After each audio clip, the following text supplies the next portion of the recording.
Kolkata TV ডিজিটালে আপনাদের সকলকে স্বাগত। আপনাদের সঙ্গে রয়েছি আমি অঙ্কুর।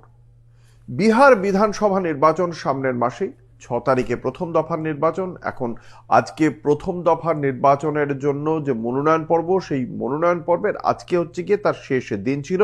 20 তারিখ এই মনোনয়ন প্রত্যাহারের শেষ দিন।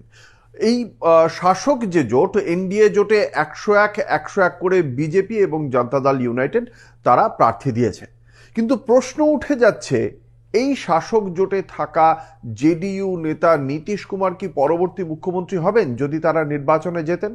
প্রশ্নটা এই কারণেই উঠছে, সম্প্রতি অমিত শাহ এসেছিলেন বিহারে এবং সেখানে একটি অনুষ্ঠানে তাঁকে যখন জিজ্ঞাসা করা হয় যে তাহলে নীতিশ কুমার কি পরবর্তী মুখ্যমন্ত্রী হবেন, তিনি উত্তর দিয়েছেন। অমিত শাহ কেন্দ্রীয় স্বরাষ্ট্রমন্ত্রী এবং ভারতীয় জনতা পার্টির অন্যতম শীর্ষ নেতা, তিনি কি বলছেন যে তিনি কি করে বলবেন নির্বাচনের পর জয়ী যে জোট এনডিএ জয়ী হবে সে কথা তিনি সুনিশ্চিতভাবে বলছেন এবং তিনি বলছেন জয়ী এনডিএ জোটের যে সমস্ত বিধায়করা রয়েছেন তারা সর্বসম্মতভাবে তাদের নেতাকে স্থির করে নেবেন। এটা আইনি প্রক্রিয়া এবং সেই আইনি প্রক্রিয়াই বলেছেন।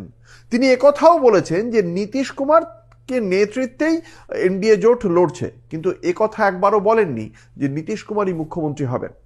ফলে তার এই কথাকে কেন্দ্র করেই শুরু হয়ে গিয়েছে জল্পনা যে তাহলে কি অমিত শাহ চাইছেন না নীতিশ কুমার আসুক। কারণ দীর্ঘদিন ধরে বিরোধীদের পক্ষ থেকে বারবার এই বক্তব্য উঠে আসছিল যে নীতিশ কুমার শারীরিক এবং মানসিকভাবে সুস্থ নন, ফলে তিনি তার এই দুরূহ দায়িত্ব আর সামলাতে পারবেন না।